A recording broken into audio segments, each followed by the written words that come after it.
জিদেরি পাশে আমায় কবর দিও ভাই, যেন গড়ে থেকে মুয়াজ্জিনের আজান শুনতে পাই।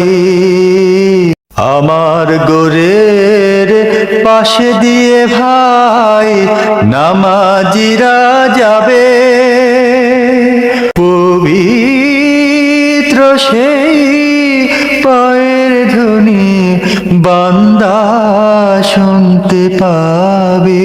গোরাজাব থেকে এ গুনাহগার পাইবে রেহাই, জিদেরি পাশে আমায় কবর দিও ভাই। কত পরহেজগার খোদা নবীজির উম্মত মসজিদে করে রে ভাই কুরআন তিলাওয়াত। সেই কুরআন শুনে যেন আমি পরানো জুড়াই।